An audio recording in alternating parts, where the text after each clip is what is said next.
everyone. Thanks so much for joining us today. I am very excited about my interview. I am going to be speaking with a colleague of mine, Marietta Snetsinger, and we have a lot of interesting topics to discuss today about turning your business into a franchise and how to look for good franchise candidates and more. So we'll just start off with a little bio about Marietta. Marietta Snetsinger has more than 2 decades of franchise experience, helping hundreds of franchisees and franchisors build happy, profitable franchises that change lives and create personal wealth. Marietta brings a unique combination of franchise operational support as well as franchise recruitment and development.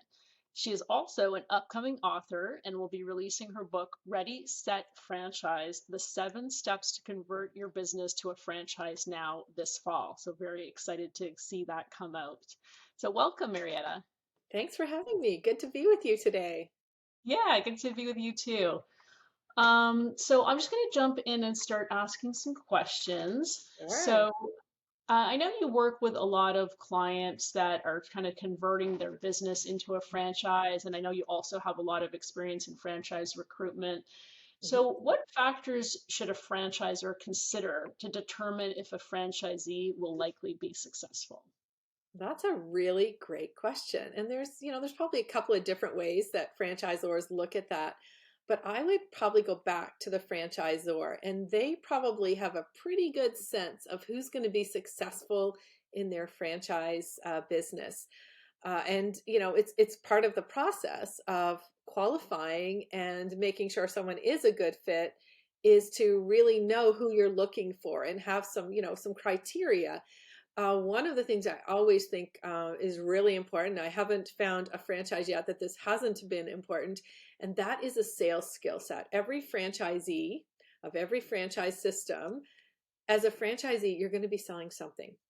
Even if you've got a restaurant and you're overseeing a restaurant, there's still a level of leadership and sales acumen that's going to be required in order to operate your franchise system. So I'll say that because you'll hear people say, "Oh, I'll just go get a franchise. I don't want to do sales." Well, thinking that the sales will just come anyway. But Right. I think that that's really important. I haven't, like I said, I can't think of a system yet where that's not really important. And I think that a new franchisee has to be someone who's willing to follow the franchisor's system. The franchisor creates the wheel, creates all the systems and the process. And a successful franchisee is going to want to jump in and roll the wheel versus creating more spokes on the wheel and kind of they have to be willing to want to follow the system of the franchisor as opposed to kind of creating their own system, if you will, their own business system. Yeah, It'd be that very totally frustrating. makes sense. Yeah, and it's really frustrating, as a franchisee and as a franchisor, if you're not aware of that and you kind of get into a franchise system and that's what you thought you could do, you thought you'd have a lot more flexibility. It's really no fun for anyone if that's not the case. So making sure Yeah, that people understand expectations are managed on both sides. yeah, definitely very true. And I know when we work with clients and we're trying to figure out the persona of who we're trying to target, a lot of franchises will say, even if say it's a barbershop franchise, they're not Yeah. necessarily looking for a hairdresser. They're looking for a Right. leader. They're looking for someone who can run a business. And yes, if they have a little bit of background professionally that matches the franchise, then that's a bonus, but a lot of it's about personality and just being able to kind of run a business and multitask and work with people and do sales. That's definitely very important as well. Yeah, I totally hear you. And to that point, just because you're a barber doesn't mean you're going to be a good franchisee in a barber franchise system. Again, it's to what you said, right? You can hire barbers who can be, trained in the business model or the way we do things around here of the franchisor, or you can train yourself or get yourself trained in that way. But I don't think that necessarily, I was working with a concept. It was a home organizing concept, and originally we were thinking, okay, well, we'll just get home organizers to be our franchisees. But that doesn't really scale well, because just because they're really good at home organizing, like you said, doesn't mean they can organize or run and operate a Right. business. So I think, Yeah, yeah. and I think that the business model was better served by having a model that's built around, really what they needed was a franchisee, or what they need is a franchisee who has the ability to network, connect, build collaborative relationships, be able to get referral partners so that they can bring the business in, and then they can in turn hire people to do the work, Yeah. organizers in that case. But that's kind of Eh, true of, yeah, that can apply to many franchise systems. Yeah, absolutely. And it kind of goes back to what you were saying as well about, being able to follow the system. Like sometimes someone who comes in and if they have a very strong background that is similar to what your franchise does, they've got a preset idea of Yeah. how to do things. So that can be tricky with a franchise when you really need to be able to follow a system. Yeah, you don't want them to, they may have, the bad habits, if you will. It's almost sometimes easier just to train them right from scratch, like where they have no experience, teach them in the ways of how you deliver the product or service, whether it's, food, lawn care, whatever it is. And Hmm. then you know that they're going to follow the way you do it as a franchise Yeah, system. makes sense. Yeah. Okay, so what steps can a franchisor take to avoid unnecessary stress when choosing and working with franchisees? Because, as I know you know, because you've been doing this for a while, that, Yeah. finding the wrong franchisee can be is very stressful and it's definitely worth being selective. But what are some things they can do to kind of avoid that stress? Well, I think it all starts with the franchisor being properly prepared and ready, truly ready to go to market. And, the typical franchisee will hear, oh, I need an operations manual. I just need to kind of go write down an operations manual and, write down how we make the burgers, the recipes, for example. But really, what they need, first of all, as a franchisor, you're stepping into a brand new business as a franchisor, right? Like you are now all of a sudden you're going from being in the day to day of operating your own, the initial unit. Now you're stepping into a true leadership role as a franchisor. And now your job has and your role has totally changed. Now you're leading other people in that way, and you need to have a system for them to follow. So I kind of look at it as like, we've got the front office work, the way that we deliver the products and or services to our customers, the people who consume and pay us for our products and services. And so we can have, operations manuals, which will, be able to help us teach and train our intellectual property, teach and train our franchisees and their staff how to deliver on that. But we also really need to think about what is the behind the scenes, what's the business of the business, and how can we teach and train our franchisees and make sure that we have a proven model, that we've proven it out ourselves, because that's what we're sharing with them, that we've documented that and we've got a system around that. I call that your franchise operating system. How do we duplicate this business to unit 1 and unit 2? What are the tools, the system, the process, the technology, all of the things that go into helping them set them up for success so that they can step into that new role as a franchisee, knowing exactly what they're going to be doing, what the franchisor is going to be doing, and again just really set them up for success. So it really comes down to the franchisor understanding their role, the franchisee understanding their role and responsibilities, and having a system which actually fully documents that and allows the franchisor to teach the franchisee how to actually execute on that business plan. I know it's a bit of a long answer, but I think a lot of franchisors kind of want to oversimplify and say, oh, I just need an ops manual, but it's actually a lot more than that. You really do need to think about the bigger picture and the operating system, and that having that in place before you ever go to market to find your first franchisee. Yeah, I think that's so true, and I think you're right. Like a lot of people, when you run a business, you think about the technical side of, like you said, delivering your product, your service, and you don't necessarily understand that the person needs to understand how do we greet people, what's our culture, like how do we manage our team, and all of the very important aspects of actually running the business.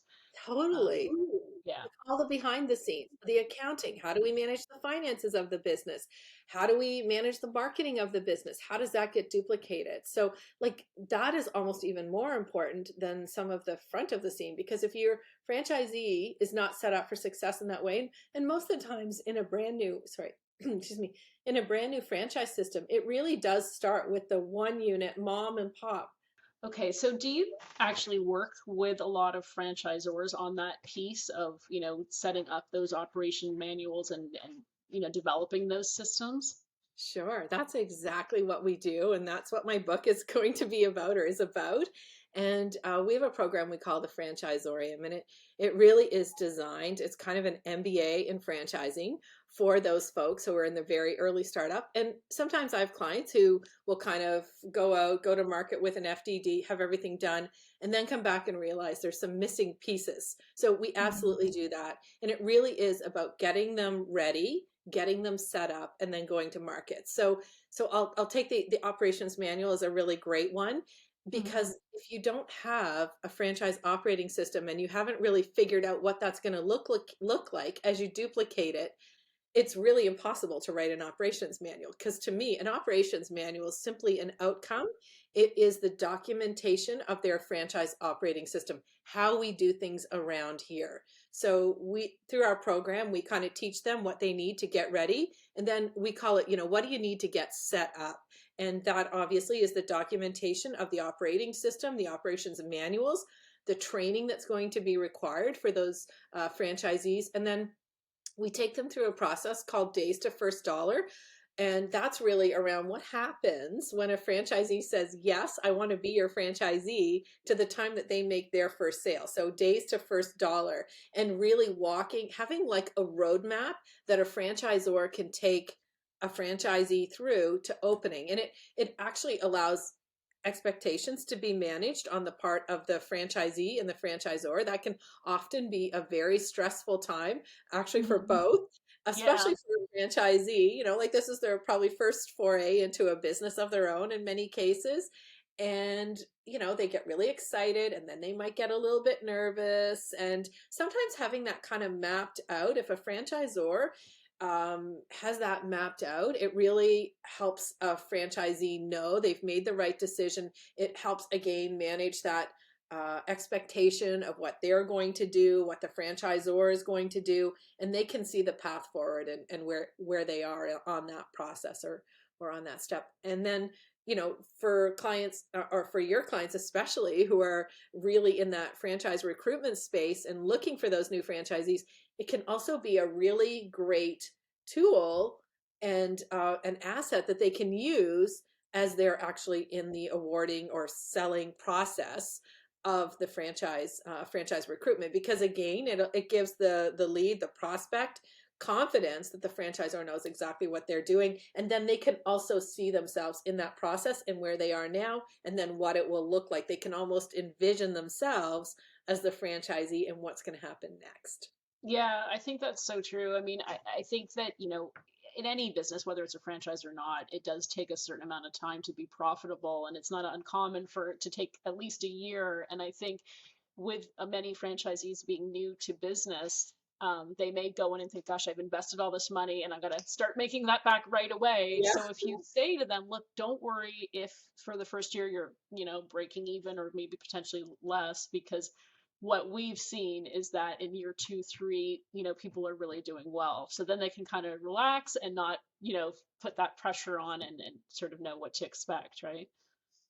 Yeah, totally. And it really is. I'm thinking it's more to the opening. Like, it's more to the point where they, because sometimes with a bricks and mortar franchise, it can take some time, right? And Mhm. they've started the process, the clock is ticking, right? So you just want to make sure that and they have to be careful around disclosure and earnings claims as well. So I just want to, Right.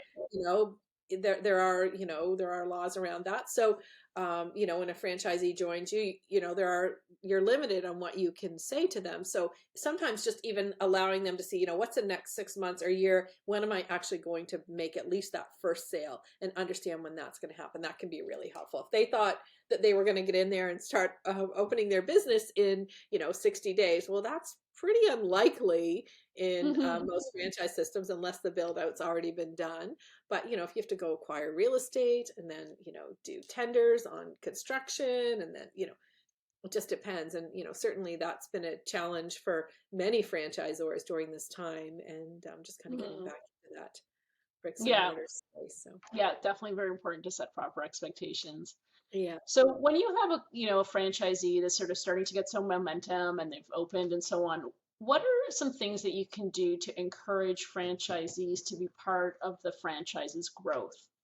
Yeah. So I think that as a franchisor, it's not like kind of like you set them up and you kind of leave them be. I think the responsibility is with the franchisor to really ensure that they're successful and continue to support them. It's not a, like get the doors open and then off they go.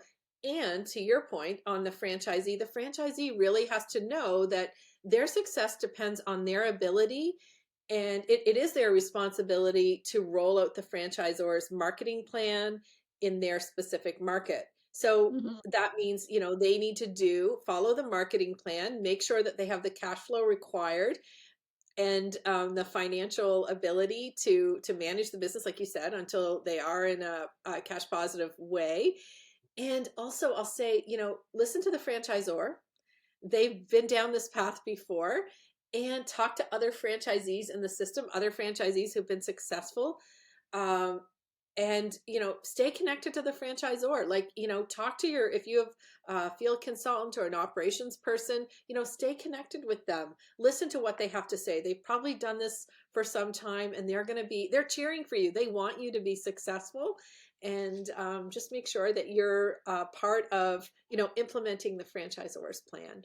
Yeah, I think that's really valid. I know that what the stories that I hear a lot is with franchisees who kind of go rogue and they're like, I'm going to do my own marketing, and it hasn't, it doesn't have the proper look and feel, this right messaging. And then I mean, the benefit of buying a franchise is you're doing a proven system, right? You've been given a proven Totally. system. So rather than making those expensive mistakes of trying to figure out how to get your perfect clients, use that knowledge and that experience that the franchisor has gone through to kind of figure out what works for your target market and just get that going. Because I mean, when we work with franchises, a lot of times they're testing things out on their own, first location themselves to make sure it works before they go to the franchisee to say this is what you need to do. Exactly. Like, I mean, if you're going to be in a franchise system, be all in. And Hmm. otherwise, you might as well start your own business. Like, why are you going to pay them a franchise fee if you're just going to want to kind of resist and want to do your own thing anyway? You might as well save all of that energy and money and just do your own thing. If that, I mean, not everyone's meant to be a franchisee too. Like, that's the bottom line as well. And Hmm. that's part of the franchisor having those conversations during the qualification process to make sure that you do truly understand what is involved, educating them about the business model. Right. Yeah, definitely very true. So, what would you say? I mean, and I know this is a bit of a very broad question because I know it depends a lot on the actual franchise, but you can even use some examples if you like. But what are some things that franchisees should do to get customers in general? Well, I think that to attract and retain customers is absolutely, it's something that the franchisee and the franchisor, really that's where they come together, right? Like every franchisee and franchisor, the common goal should be to attract more and more of our customers consuming more and more of our products and services on a more frequent basis, on an ongoing basis. And I think at the franchisee level, obviously, making sure that your customers are satisfied and happy, making sure that if they have a good story to tell, that that you're asking for those reviews, those Google reviews, that online social media, social proof of their positive experience with you. And if things do go sideways or not quite to the customer's satisfaction, making sure that you get that solved sooner than later, not going to battle with the customer. That will never, especially in this day and age. I mean, Hmm. like it's just not worth it. I know, everyone gets kind of like, oh, well, they were, well, you know what? Yeah, the customer's not always right for sure. And neither are you as a franchisee, but is it really worth it to kind of go to battles? Kind of like a little bit of pick your battles, but, um, that exceptional customer service, surprise, delight, making sure that they have a positive experience and that they want to tell their friends about what's happened as a result of doing business with you, because that will get you further ahead in the long run, because the negative stories will also go faster than wildfire. So just making sure that you are really making sure your customers have a great experience when they do business with you, Yeah, yeah, and that your definitely. staff I mean, understands that too. Yeah, and that I mean that's all part of your small portion as a franchisee of building up a brand, right? I mean, the Right. more franchises that open for a brand, and the more people get, you build that reputation as a team together, the more successful you're going to be. And franchises also have, the franchisor has a responsibility to also do sort of more broad-based marketing in terms of the brand awareness. I Yeah. mean, the franchisee is going to be interested in trying of bringing in those customers, but there's also the brand awareness piece, which is part of what they're paying for. So I think that all kind of plays into the whole customer acquisition piece. I think that the other, like to your point around that, the really important part of being a franchisor, and the franchisee has a role in this as well, is really around innovation and being a subject matter expert in your particular space. So the franchisor, and the reason why many people join a franchise system is because they know that the franchisor has figured out how to do this better than maybe your competitors, or there's something interesting, unique, different, and better about the way they deliver on the product or service. And as a franchisor, you need to stay relevant. You need to kind of stay a few steps ahead of the competition, be on the lookout for the next innovative ways, and be able to Mhm. adapt and pivot the business if technology changes, or if things come up, there are other products or services that you could be offering your customers. You, as a franchisor, you need to be kind of aware of that, and as a franchisee, you need to trust your franchisor that they are the subject matter expert. Couple of An example of that would be, a bad slash good example would be, Blockbuster. Blockbuster does not exist anymore. There were opportunities that they had in the technology space, that they could have possibly implemented to maintain their relevancy, but they did not, and as a result, they lost relevancy and are no longer a brand.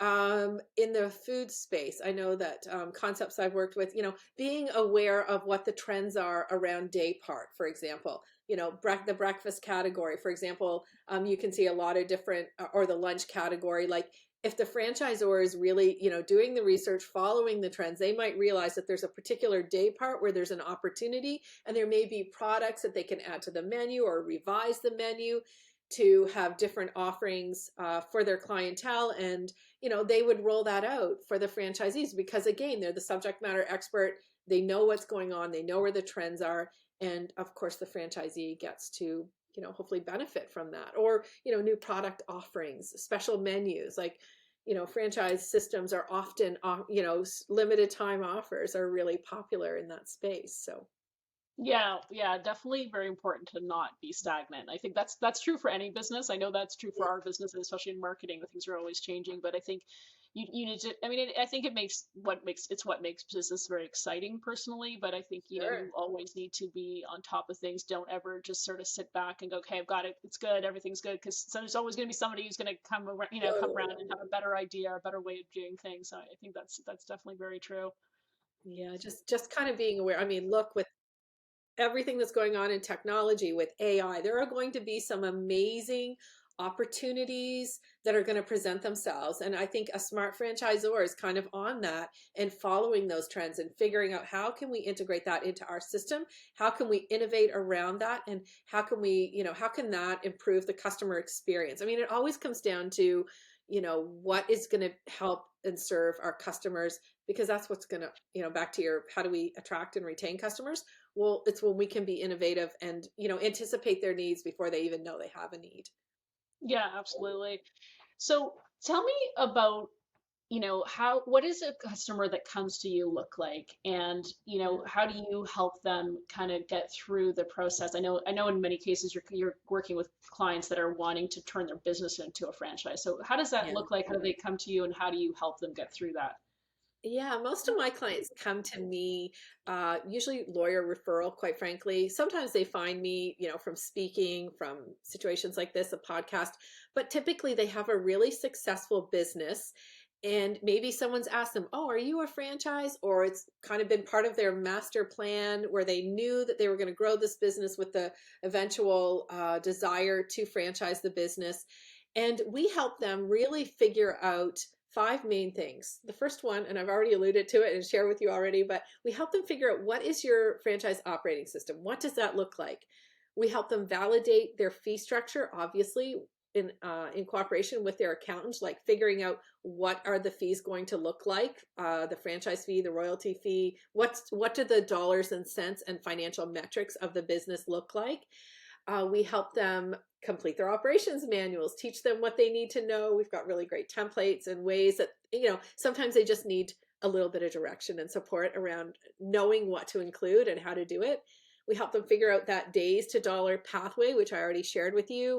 When someone says yes, what does it look like from the time that franchisee says yes till they make their first dollar? And of course, that franchisee attraction plan, like how do we attract the right fit franchisees, repel the ones who are not, and really truly add a system and process around that decision making piece. So we teach them, like I said, a mini MBA, if you will, in how to become a franchisor. Yeah, that's fantastic. And I know you have a really nice program with great systems, which is very appropriate for the franchising industry. So, Totally. um, Yeah. yeah, yeah, that's great. I mean, we love it when someone's worked with someone like you prior to coming to us because they really understand, what they're getting into and understand who they want to target, and they're so much better prepared for sure. Totally. Okay, so one final question, and again, this is a bit of a All right. broad one, but what would be Okay. advice? What advice would you give to a new franchisor? Well, okay, I can tell you it's the advice, but it's kind of what I see as the biggest mistakes of emerging franchisors. So maybe that's kind of like this is what I see. Uh, the first one is they really haven't validated the structure for their franchise system. They haven't really figured out that franchise operating system. They don't know what that looks like, and they haven't taken the time to do that. They've rushed to market, um, more interested in finding new franchisees, and they're like, oh, we'll figure it out later. And that generally does not work well for a business model. They have unvalidated the fee structure. They haven't really figured out the dollars and cents. They don't know if they've got enough of a royalty. So, the metrics, the financial metrics, maybe it's not enough to support the franchisee. And maybe it's not enough for them to be supported as a franchisor in the long run either. So, you want to make sure you have a win-win fee structure. So, kind of figuring that out, that they're under resourced, that they don't have enough of a team, or they're financially not prepared as a franchisor. Sometimes it can take, it takes time to get all of these system process in place before you find that right fit franchisee. Uh, you don't want to be just, for, oh, we have to take them. We need somebody. You're better off to wait for the right fit. Maybe it won't be perfect, but you want it to be as perfect as possible. You don't get a do over on that. And I know when you're under that kind of pressure, you want to do it. You want 10 franchises yesterday, but that will, that may not bode well for you in the long run. So you want to have the time. It takes longer than you think to find those right fit franchisees. And sometimes franchisors underestimate the amount of time, energy, and effort it's going to take to manage those ongoing relationships with those franchisees, and even around what it's going to take to find a franchisee. So as a franchisor, being able to remove yourself from the day-to-day operations and really fully be all in on this new franchise model. Those are kind of just a few of the challenges that I see and the things that you want to think about as a new franchisor. Maybe you've already got your FDD done and and if you have, you might kind of be going, oh yeah, okay, I can totally appreciate and relate to that. And, I have clients who will come back and do franchisor after they've even got their FDD done, because they see the value of, like, they may be spinning their wheels a little bit and they're like, wow, we kind of probably need to kind of redo or revisit some of these things because we really rushed to market. But, if you can kind of get those things figured out, you'll be a lot further ahead and more likely to be setting yourself, and more importantly, your future franchisees up for success. Yeah, those are really great points. And I think, it's almost like the franchisor needs to sort of shift their mindset about who they are in the business, when they become Totally. a franchisor, because it's not just about getting the work done and managing your own staff. It's now about building a team and being Mhm. there for those new franchisees. So it's almost like, intermittent, kind of going back to what you were saying about having a team, is you might need someone else to take over what you were doing, and now Right. or vice versa. You're looking for somebody who's going to sort of really oversee the growth and making your franchisees successful. I think that if you're going to move into the franchise space, you really want to have the right system and process in your current day-to-day operations of your current business, your current Mhm. operating business, or at least have a mini me, someone who can step in and replace you in that business again, so you can remove yourself from the day-to-day, so you can be fully present and available and focused on growing. Have the bandwidth to grow that Yeah, business, makes a that new lot of baby sense business. for Yeah. sure. Okay, fantastic. So, how can people find you? What's the best way to reach you? Well, we, of course, we have a website, ascendfranchise.com. I am on LinkedIn, Marietta Snetsinger, happy to connect with anyone. And if you go to our website, though, there's lots of good information. And if you are one of those folks who are looking to be a franchisor, you can schedule a time to chat. If you're in the franchise space, I'm always happy to speak with you. My email is Marietta at ascendfranchise.com, and happy to connect. I hope that, and I hope Great. your listeners found this valuable and helpful. I'm sure they will. I've definitely myself found it very interesting, and we'll put all those links on the blog post and our newsletter, etc. And thank you so much for joining us today. It was wonderful talking to you.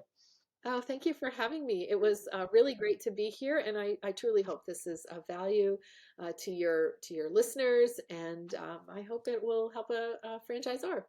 Sounds wonderful.